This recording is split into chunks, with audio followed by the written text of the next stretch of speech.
When the time came and all the preparations were completed, Hadassah became the new queen.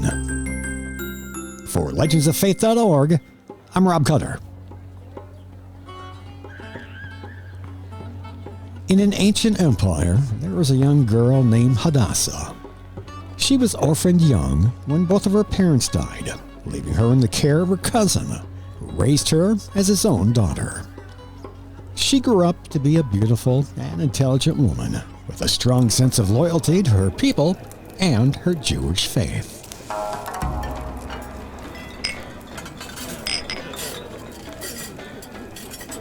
Over at the royal palace, the king was holding a lavish feast.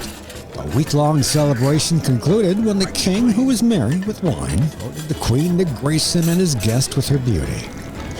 When she refused, the king became outraged and quickly consulted with his advisors, and it was determined that she should be exiled. The word went out throughout the land that the king was looking for a new queen. The process of finding another queen was a year-long endeavor. Young women from all over the kingdom were brought to the royal palace.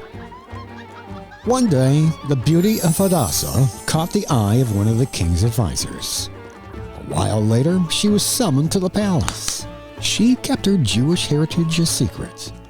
Knowing that the king discovered that she was Jewish, he would not choose her as his next queen. When the time came and all the preparations were completed, the king made his decision. Hadassah was to become the new queen. The celebration for the new queen was a joyous occasion. The villagers were delighted. While celebrating, Hadassah's cousin overheard a plot to kill the king. He quickly reported the plan to his cousin, the queen, who then informed the king. The assassins were caught and punished. The queen's cousin's loyalty was recorded in the royal chronicles. During this time, the king installed a new royal official who would serve as the king's top advisor. A proud and arrogant man, the position inflated his ego. When he would stroll through the villages and countryside, he demanded that everyone bow down as he passed by. Hadassah's cousin refused, and because of this, the advisor then began his plan to get rid of the queen's cousin in a public execution, as well as terminate all the Jews of the land. With his sinister plan, little did he know that the queen herself was Jewish. He was able to convince the king to issue a decree that all Jews in the empire should be killed on a certain day. When Hadassah's cousin heard about the decree, he was filled with anguish. He then approached his cousin, the queen, and told her what was happening and that they had to find a way and approach the king to spare the people by reversing the ruling and exposing the evil advisor. But approaching the king without being summoned was a dangerous act, punishable by death.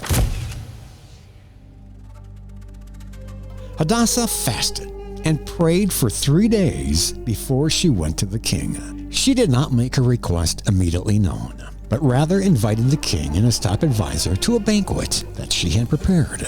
At the time of the banquet, the king asked Hadassah what else was on her mind.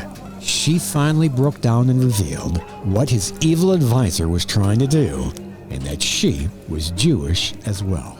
The king immediately issued a new decree that allowed the Jews to defend themselves against their attackers. He was angered by the top official and ordered his execution using the same gallows that were meant for the queen's cousin.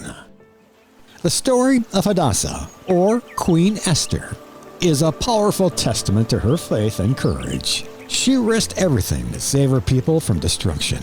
When she made the decision to fast and pray, asking God for wisdom and foresight.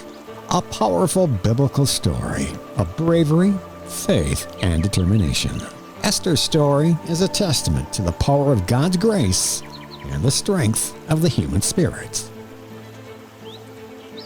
For more stories like this and for ways to donate, visit us at legendsoffaith.org.